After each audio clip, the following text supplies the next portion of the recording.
Welcome again, ladies and gentlemen, to the Back Post Summer Cup preview. Callum Pask and Julius Ross with you here, and we're coming to you tonight from the home of the Clare Street Elite, the big boys, the Eagles in Newtown.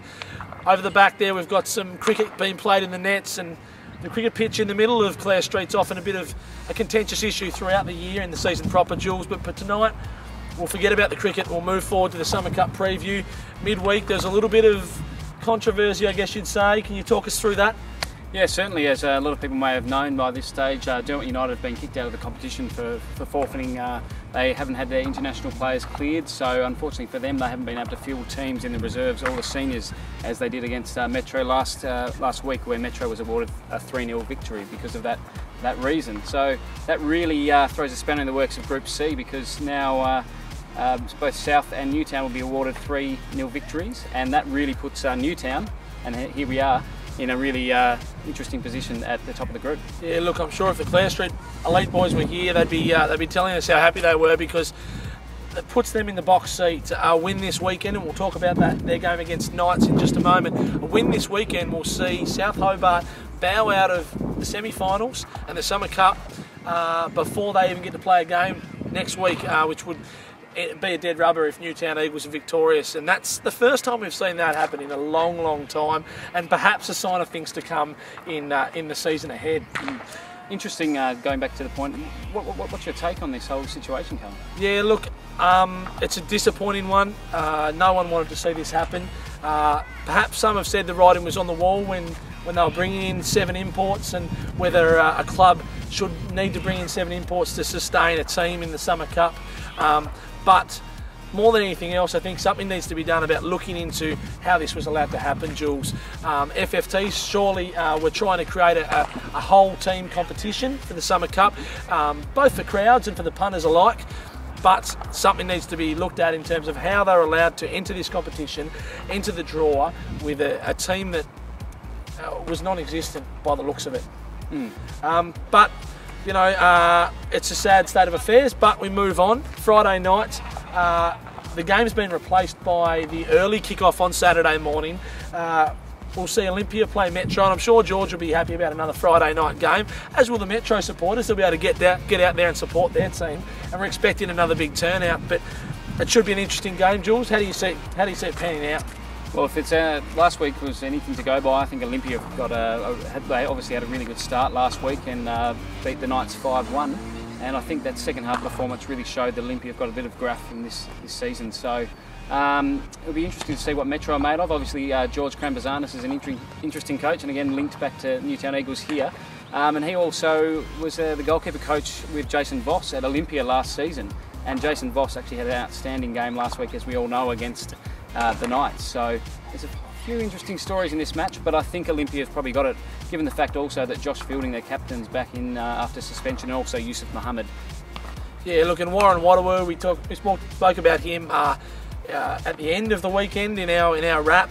A special goal from a set piece from him, and I'm sure he'll be up and about, as will Voss, after 2, I guess, outstanding displays against the Knights on Friday night. Some say the Knights were unlucky, and they certainly had their chances early in the first half last week, but Olympia got some momentum going into this game, and I would think they'd account for Metro in that one. Moving on to Saturday, and we've got the 1 PM kickoff, Glenorchy versus Newtown Eagles. Again, we're at Newtown. Let's not say it too many times, but that's got to be match of the round, doesn't it, Jules? I think so, yeah. I think given last week's result against South Hobart, Newtown looked very good, and you know, defensively they seem like a good cohesive unit this year. Again, they seem to be one of those teams that can really grind out a result, and against South Hobart, anyone wants to grab a point off them, so that's a fantastic result against South last week. Against Glenorchy Knights, I guess they've probably got an easier task, but then again, if you look back at the result on Sunday in the Hudson Cup, where they lost 4-1 to Ulverston, that's quite an interesting result. Apparently Nathan Pitchford was on the field though, so we can't read too much into that result maybe, but I think you've got to look at it, Eagles, given the fact that now Derwent's out and they've got that 3 points from that final game, they really want to win this game, and then they'll be in the semis, so I think that'll be playing on their minds. Yeah, look, and I think Chris Hay will have regrouped after last weekend's disappointing loss, I would think, for him and his side. They'll want it, but as you say, look, I think the Clare Street Elite boys might just get up, given what's on the line for them, a semi-final berth, and probably more than that, the opportunity to knock South Hobart out of the race, foil their title defence, and perhaps repay them in some part for the state title defence last year. Who do you see as the standouts in the game, Jules? Who do you think are going to have a major impact? Well, it's interesting. I mean, last week there weren't really that many standout performances for Eagles. Again, I think it was a very good team performance. You've always got Nathan Pitchford, though. He definitely did have a good game against Andy Brennan, who was peppering his goal most of the game and had some great shots on target. But you know, Pitchford was equal to it and had the last laugh in the penalty shootout at the end. So it's going to be interesting to see who for the Knights. I think maybe Jaden Hay again. Hopefully, has a good performance because he really did stand out last week. Jacob Hughes coming back into the squad for Knights, so that's an interesting in for them as well because he was also a good regular performer for them last year in defence. Yeah, fantastic. And of course, straight after that, we've got at 5 p.m. on Saturday, Zebras v Beachside. Beachside, of course, now in Division 1, but last year we're up in the Premier Division. They know how to I guess, approach Premier League sides, but you would think again, after the result last weekend, that this might be another goal-scoring affair potentially for Zebras, especially with some losses that occurred last weekend for Beachside, Jules. Yeah, it was a real stroll in the park for Zebras last week against University. They scored within the first 2 minutes, I think it was, when Aaron Brasendale scored on his return for Zebras, and then 4-0 at half-time, 8-1 in the end, so it was a very one-sided game. Given the fact that Beachside has lost 3 players for this round, they've had 3 players suspended against Hobart United. They had Jack Turner sent off, their captain, who scored 2 goals in that game, Luke Atkin and Ben Davis. They're going to be really undermanned, really, and Brett Pullen's going to have to find some players to replace those.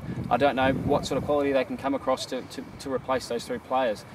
We've talked about Jack Turner as a marker in the game in the Southern Premier League last year, and he was a player that Brett Pullen loved to put on a dangerous player such as Brasendale. So they're really going to miss a man marker like him. And again, he was the captain last week, scored 2 goals, so he's a big out. Yeah, look, Pullen will have a tactical approach to the game, I've no doubt. He knows the Zebras well, and I would think he'll still look to try and get something out of the game. That's the sort of coach he is, but surely the Zebras with too much firepower. And great to see Brazza back on the score sheet last week. Great to see him back in the game, and by all accounts, Zebras are looking strong for the season. Yeah, I think they're looking really fit. The performance, wasn't that great. I mean, Kelly said after the game, their coach, that he wasn't happy with the performance and that needs improvement. But I think they are by far the sharpest team that I've seen in the tournament thus far. So they definitely have started very well.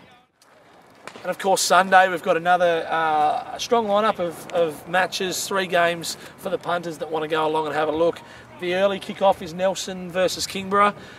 Kingborough with a good win last weekend. David Cooper sliding home a couple for his side to get them over the line 3-2. How do you see this one playing out, Jules?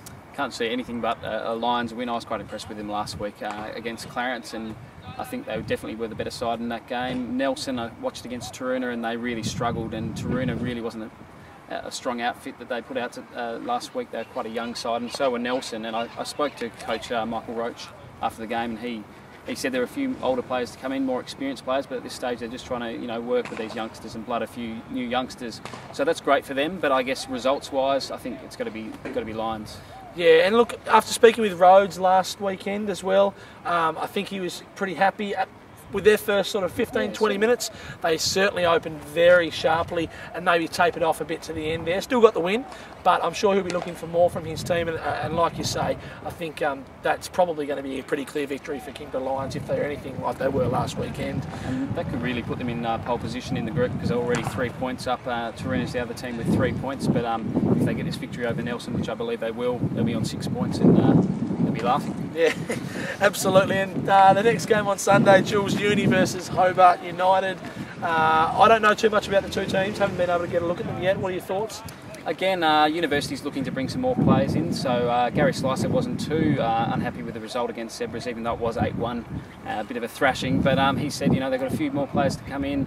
As the students go back to university, they get a few extra players, and sometimes an international player comes in, not international caps, but international student. But yeah, so I think he's not too displeased, and I think he'll know a little bit about Hobart United from last season, being the Taroona coach from last year. Hobart United looked very good last week, because considering it was a very hard-fought, tough, disciplined game.